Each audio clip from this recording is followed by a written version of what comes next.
Hello everyone, this is Suman Parashar and you are watching my channel Maths से।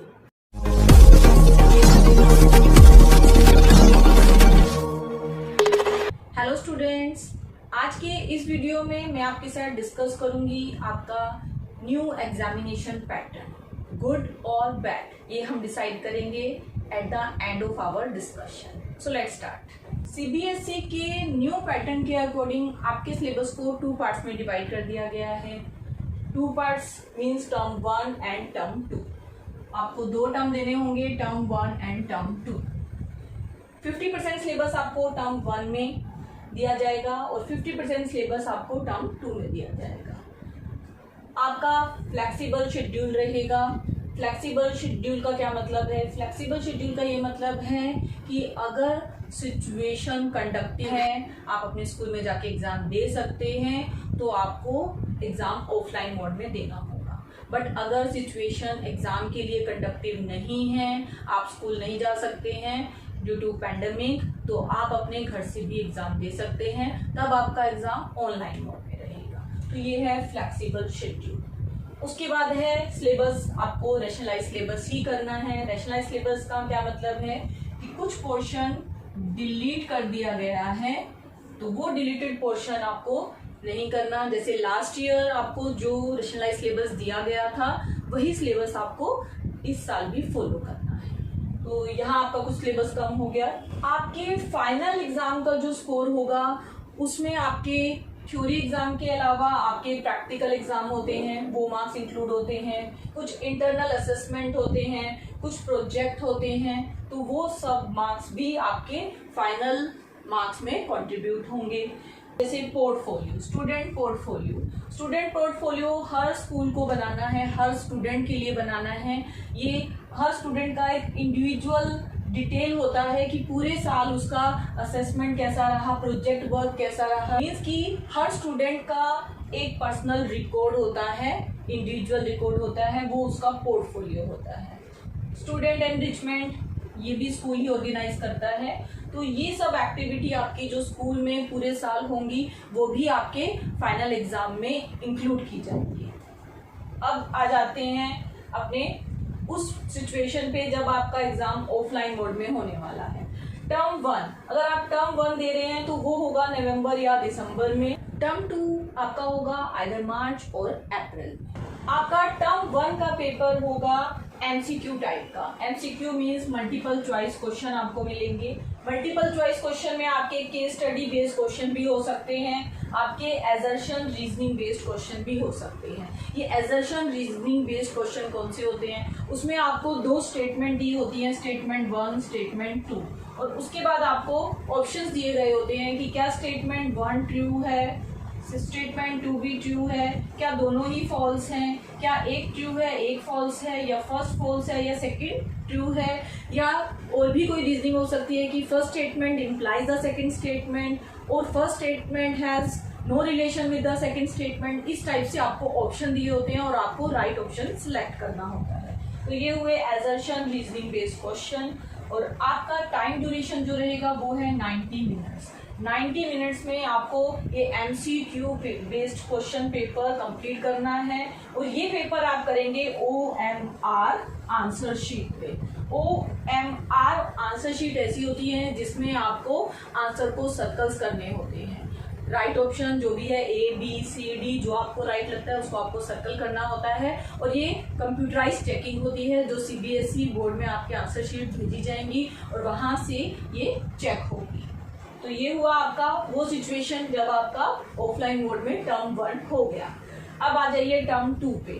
Term 2 में भी situation conductive है exam के लिए, और आप फिर से ऑफलाइन मोड में एग्जाम दे पा रहे हैं। आप एग्जाम हो सकता है अपने स्कूल में ही जाएं, सेंटर आपका स्कूल भी हो सकता है सेंटर दूसरा स्कूल हो, बट एक एक्सटर्नल एग्जामिनर आपको मिलेगा, एक सुपरवाइजर आपको मिलेगा जो आपके एग्जाम के टाइम में आपके क्लासरूम में रहेगा।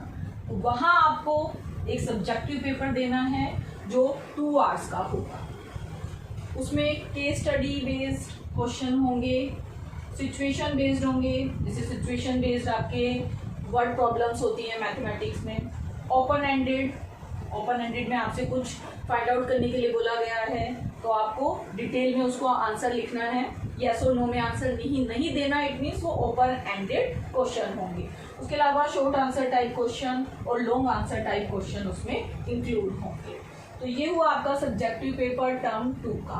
अब आपका जो फाइनल रिजल्ट बनेगा उसमें आपको ये जो थ्योरेटिकल 2 पेपर हुए टर्म 1 प्लस टर्म 2 और साथ में ऐड होंगे आपके ये मार्क्स जो आपके पूरे साल जो रिकॉर्ड आपका स्कूल से भेजा जाएगा उसमें आपके हर सब्जेक्ट में 80 थ्योरी 20 प्रैक्टिकल वो आपके इंक्लूड हो जाएंगे और आपका फाइनल रिजल्ट तैयार हो जाएगा। बट इन केस मान लीजिए आपने टर्म 1 और टर्म 2 दोनों ही आप ऑफलाइन मोड में नहीं दे पाए, सिचुएशन कंडक्टिव नहीं थी, तो उस सिचुएशन में आप ये दोनों ही एग्जाम ऑनलाइन मोड में दे सकते हैं क्योंकि यहाँ फ्लेक्सिबल शेड्यूल गिवन है आपको। तो आप यही एग्जाम ऑनलाइन मोड में देंगे, मीन्स एक एमसीक्यू टाइप का पेपर आपको मिलेगा टर्म 1 के लिए, इसी टाइप का पेपर होगा बट वो पेपर आपको घर से देना है। तब आपके पास OMR आंसर शीट भी नहीं होगी, मीन्स आपको ऑनलाइन ही अपने आंसर राइट आंसर जो भी आपको लग रहे हैं उनको टिक मार्क करना है। इसी तरह से मान लीजिए फिर से वही सिचुएशन टर्म 2 में आ गई, आप ऑफलाइन मोड में पेपर नहीं दे पा रहे हैं और तब आपका ये 2 आवर्स का पेपर रिड्यूस हो जाएगा 90 मिनट्स में, मीन्स आपको फिर से फर्स्ट टर्म की तरह 90 मिनट्स में ये पेपर कंप्लीट करना होगा। फिर से आपका फाइनल रिजल्ट दोनों को मिला के प्लस आपका प्रैक्टिकल वर्क जो भी रहेगा पूरे साल, आपकी 3 पीरियोडिक टेस्ट रहेंगे, आपका पोर्टफोलियो जो भी आपने पूरे साल किया वो सब इंक्लूड होकर आपका फाइनल रिजल्ट तैयार हो जाएगा। अब एक सिचुएशन ये भी हो सकती है कि आप टर्म 1 तो दे पाए ऑफलाइन मोड में बट टर्म 2 में सिचुएशन कंडक्टिव नहीं है और आप उसको ऑफलाइन मोड में नहीं दे पा रहे और उसको आपने ऑनलाइन मोड में दिया, तो उस केस में क्या होगा, आपके टर्म 1 की वेटेज बढ़ जाएगी, आपका कंट्रीब्यूशन जो रहेगा फाइनल स्कोर का वो टर्म 1 से बढ़ा दिया जाएगा। यहाँ ज्यादा परसेंटेज हो गई, इंक्रीज हो गई परसेंटेज, कंट्रीब्यूशन बढ़ गया क्योंकि यहाँ आपने ऑफलाइन में पेपर दिया और यहाँ आप ऑनलाइन दे रहे हैं, तो उस केस में जो फाइनल रिजल्ट की वेटेज ज़्यादा होगी वो आपके फर्स्ट टर्म की रहेगी। और इससे उल्टा भी हो सकता है कि आप ये एग्जाम ऑनलाइन मोड में दे रहे हैं और टर्म 2 आप ऑफलाइन मोड में दे रहे हैं, तब क्या होगा कि जो आपका ये सब्जेक्टिव पेपर होगा 2 आवर्स का, इसकी वेटेज बढ़ा दी जाएगी और किसकी वेटेज घट जाएगी तब जो आपने ऑनलाइन मोड में मीन्स अपने घर से दिया। अब एक और सिचुएशन भी हो सकती है कि आप टर्म 1 और टर्म 2 दोनों ही टर्म्स में आप एग्जाम देने स्कूल नहीं जा पा रहे हैं, मीन्स की सिचुएशन कंडक्टिव नहीं है कि आप बाहर जाके एग्जाम दे सकें, सेंटर्स पे जा सकें, तो उस केस में आपके दोनों ही एग्जाम ऑनलाइन मोड में होंगे और आपका जो फाइनल रिजल्ट फिर तैयार होगा वो कैसे तैयार होगा, ये दोनों जो आपने एमसीक्यू टाइप पेपर घर से दिए इनका वेटेज प्लस ये इसका वेटेज तब बढ़ा दिया जाएगा, जो आपका पूरे साल जो आपने प्रैक्टिकल वर्क किया, जो आपकी पीरियोडिक टेस्ट हुए, मीन्स आपका जो इंटरनल असेसमेंट जो स्कूल में हो रहा है उसका वेटेज बढ़ जाएगा और इन दोनों टर्म्स का वेटेज वहाँ कम हो जाएगा, मीन्स आपका जो फाइनल रिजल्ट बनेगा उसमें इसका वेटेज ज़्यादा रहेगा और इन दोनों का कम और इन तीनों को ऐड करके आपका फाइनल रिजल्ट तैयार किया। अब हम देखते हैं कि इसमें अच्छा क्या है। अच्छी बात यह है कि आपके 2 टर्म हो गए हैं, आपके ऊपर बर्डन कम हो गया। टर्म 2 में आपको वो चैप्टर नहीं करने होंगे जो आप टर्म 1 में कर चुके होंगे, तो टर्म 2 में आपका सिलेबस रिड्यूस हो चुका होगा तो आपके ऊपर प्रेशर कम रहेगा। दूसरी इसमें अच्छी बात क्या है, दूसरी इसमें अच्छी बात ये है कि आपका फ्लेक्सिबल शेड्यूल यहाँ पे दिया गया है, मीन्स आपको खुद को कोई टेंशन नहीं लेनी है पूरे साल कि उस सिचुएशन में क्या होगा, उसमें क्या होगा।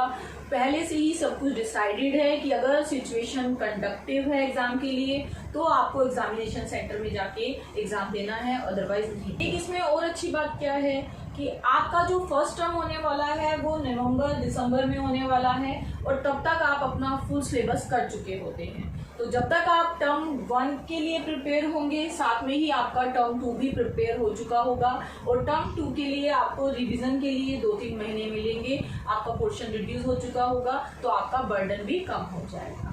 तो ओवरऑल आपका न्यू एग्जामिनेशन पैटर्न अच्छा है, आप इसे फॉलो कीजिए, इसके अकॉर्डिंग आप पढ़िए, क्योंकि ये टोटली आपके फेवर में ही बनाया है।